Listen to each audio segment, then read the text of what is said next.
Oh, Yaya! Asikasuhin mo na yung baon ni Megan! Pababa na yun! Bilis! Asikasuhin mo na! Ay, sorry po, ma'am. Ito na po. Asikasuhin na po. Bilisan mo na! Bilis! Akala mo siguro, Junjun, makakapasok ka ngayon sa school.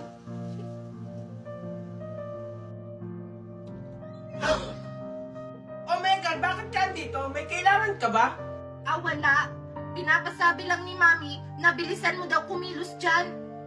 Eto na nga, maliligo na ako. Excuse me. Maniligo ka ba lang? Ang bagal-bagal mo kumilos. Akala mo makakapasok ka ngayon, Junjun? Hindi. Handa ka ngayon sa akin, Junjun.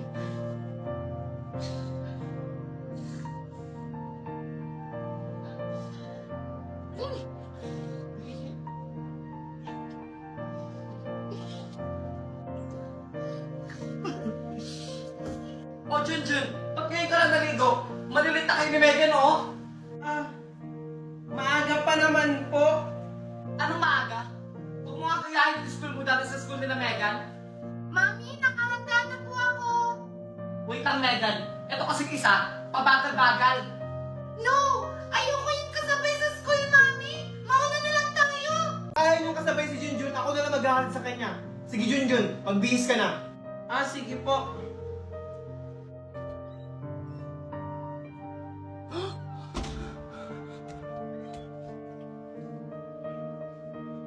Alam ko na kung sinong gumawa nito. O, tara na, Megan, ha? Yaya, yung bag ni Megan, isunod mo lang sa kotse, ha? ma'am. Megan, ikaw ba may gawa nito? Ikaw lang naman yung pumasok sa kwarto. Uy, Junjun! Huwag mo nga akong pinagbibintangan dyan! Hindi ako pumasok sa kwarto mo! Sinong gagawa nito? Si Yaya? Hindi naman kayang dumihan nito ni Yaya. Oh, Megan, totoo ba yung sinasabi ni Junjun na ikaw yung nagdumi ng damit niya? Hindi po, Mami! Hindi ko po yan magagawa! O, tignan mo, ikaw, Junjun, huwag na huwag mong pagbibigtakan yung anak ko. O ano na naman kaguluhan yan? Daddy, si Junjun kasi pinagbibintangan niya ako na ako daw nagdumi sa uniform niya kahit hindi naman! Totoo ba yun Junjun? Wala naman pong iba magdudumi ng uniform ko kundi si Megan lang. Siya lang po kasi yung pumasok sa kwarto ko. Megan, magsabi ka nga ng totoo. Hoy, Marco, huwag mo nga kinakampihan yung anak mo sa labas. Hindi ko siya kinakampihan, Valerie. Ang sa akin lang, kung siya ba talaga yung nagdumi ng uniform ni Junjun. Eh bakit naman kay Junjun na madumi yung uniform niya? Kasi pulubi siya! Sumusobra ka na, Megan. Dahil dyan, walang papasok sa inyo. Pero Daddy... Walang pero hanggat wala sa inyo ako umaamin. Wag na lang po, Papa. Kaya ko naman pong labahan to. Hindi Junjun, sobra na kasi yung ginagawa sa'yo. Oo na, Daddy! Kasalanan ko na! Ano, Junjun? Masaya ka na? Hayaan mo na sila, anak. Papasok ka sa school. Tara. Anak, Megan, bilisan mo dyan. Magsha-shopping tayo.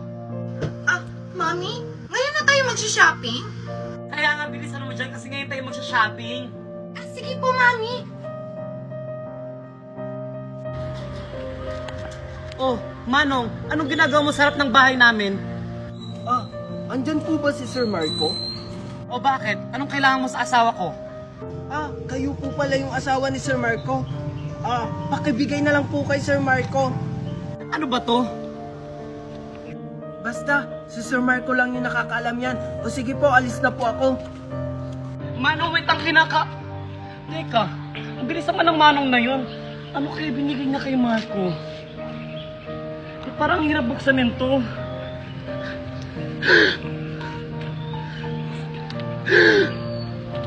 Mami, ano po yan? Ba't parang gulat na gulat ka? Hindi to maaari, Megan. Dapat tayo may karapatan nito. Ano, Mami? Ano po ba kasi to?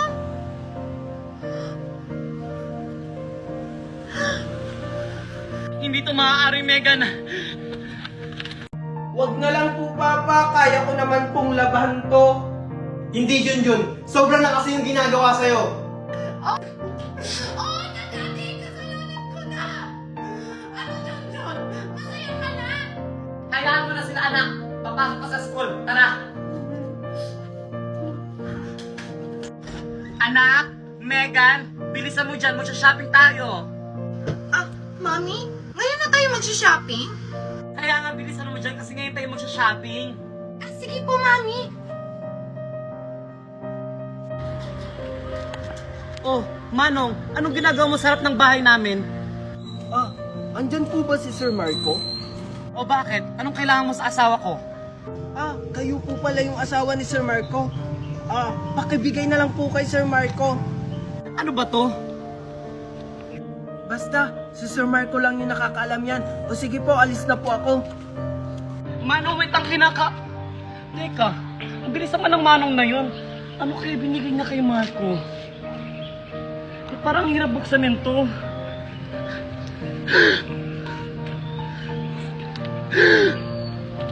Mami, ano po yan? Ba't parang gulat na gulat ka? Hindi to maaari, Megan. Dapat tayo may karapatan nito. Ano, Mami? Ano po ba kasi to?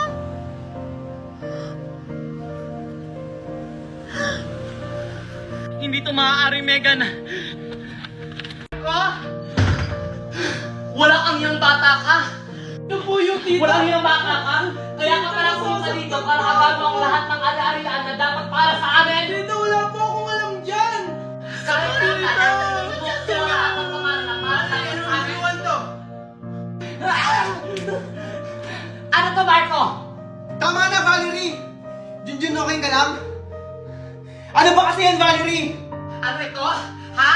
Ha? Ah! Ayan, basahin mo. Bakit ka ganun, Marco? Akala ko ba kami yung tagapagmana? Ba't mas pinili mo yan si Junjun kesa sa amin, Daddy? Eto ba? Kaya kayo nagkakaganyan? Ikaw, Valerie, kaya mo lang pala ako minahal dahil sa mga ari-arian na ipapamana ko? Hindi, Marco. Wala akong takalang sa pamana na yan. Ang sa akin lang, bakit napunta lahat ng pamana sa bastardo mong anak? Hindi ito maaari, Megan. Kailangan may gawin tayong paraan. Wala na tayong magagawa, Mami, kasi pinirma na ni Daddy yung mga papeles. Hindi pwede ito, Megan. Gagawa tayo ng paraan. Hindi pwede kay Junjun mapupunta ang mana. Dapat sa atin lang. Pero ano namang paraan yung gagawin natin, Mami? Ako bahala, Megan. Mami, saan ka pupunta? Sama ako!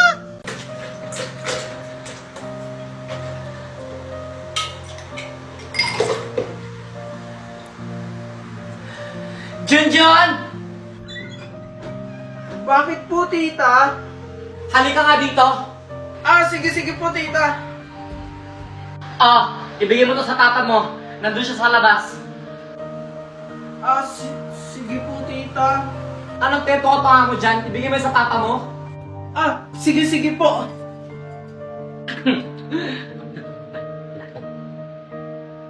Manong, pakilinisan na yung garahe dyan na after nyo dyan, pakibuhat na lang din to. Papa, inom muna po kayo ng juice. Ah, salamat anak, nag-abala ka pa.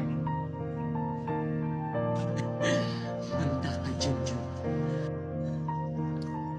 Teka Junjun, ba't ganito yung lasa na ito? Tsaka, parang hindi ako makahinga. Saka parang nahihilo ako. Papa, ano nangyayari sa'yo?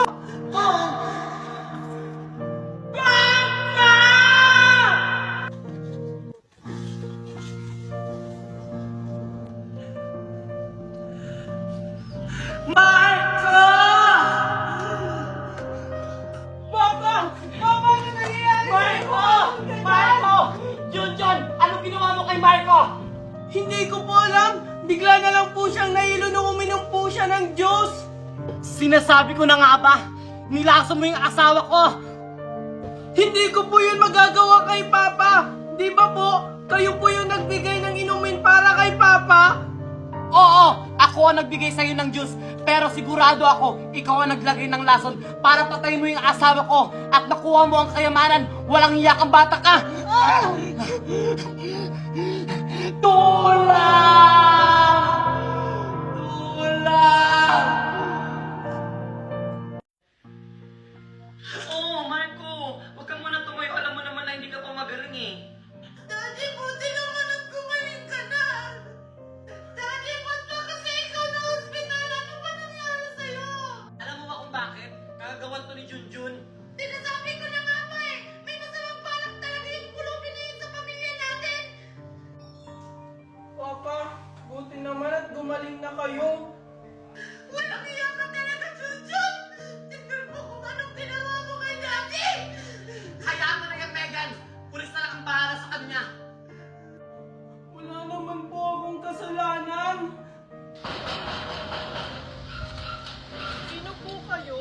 ba si Junjun? Ayan si Junjun! Ulihin niyo yan! Halika dito! Sumama ka sa amin! Kasalanan! Yan ang nababagi sa'yo!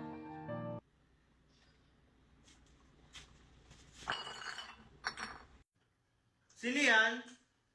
Tanga-tanga mo naman! Pag tayo ang kita ni Sir Marco dito, lintik ka sa akin. Oo na, huwag ka na maingay. Sige na, pumasok ka na.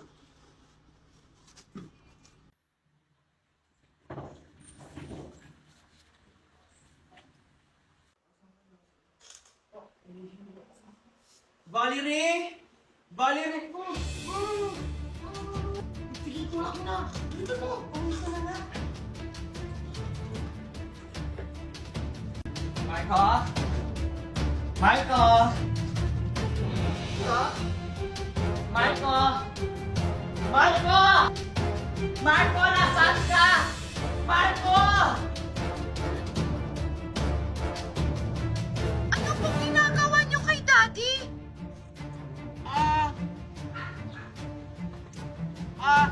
Kami yung therapist ng daddy mo.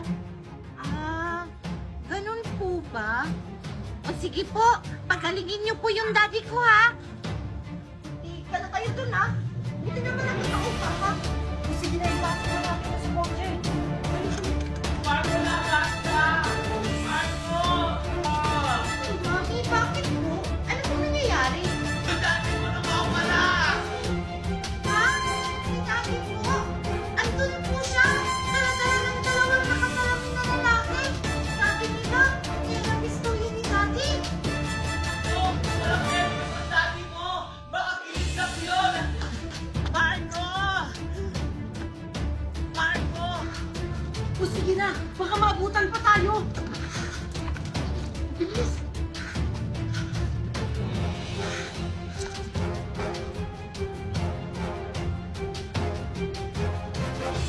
Marco! Marco! Marco!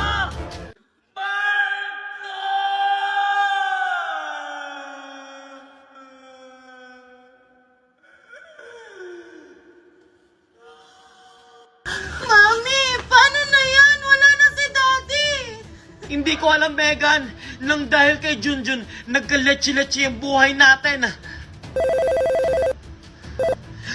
Hello? Marco asawa, ikaw ba yan? Nasaan ka? Gusto mo bang makita yung asawa mo? Sino ka? Asan ba yung asawa ko na ginawa niyo sa kanya? Ano ba kasi kailangan niyo sa amin? Pera? O sige, bibigay namin. Hindi namin kailangan ng pera nyo. Ang kailangan nyo lang gawin ay pumunta dito. Paano kami makakapunta dyan? Eh, hindi naman namin alam kung anong lugar yan. Sige, sasabihin ko kung saang lugar to. Pero meron isang kondisyon. O sige, anong kondisyon ba yan? Huwag na huwag kayong magdadala ng pulis. Hindi, pasensyahan na lang tayo. Hindi nyo na makikitang buhay yung asawa nyo. O sige, sige. Mami, sino yung kausap mo? Ang kumimdat sa daddy mo, hindi maaari to. Hello? Hello, love? Long time no call ah. Siguro may kailangan ka. Oo, kailangan kita. Kailangan ko ng tulong mo. Sabi ko na nga po eh. Ano ba yon? Eh basta! Akala niya, patalinuhan na lang to.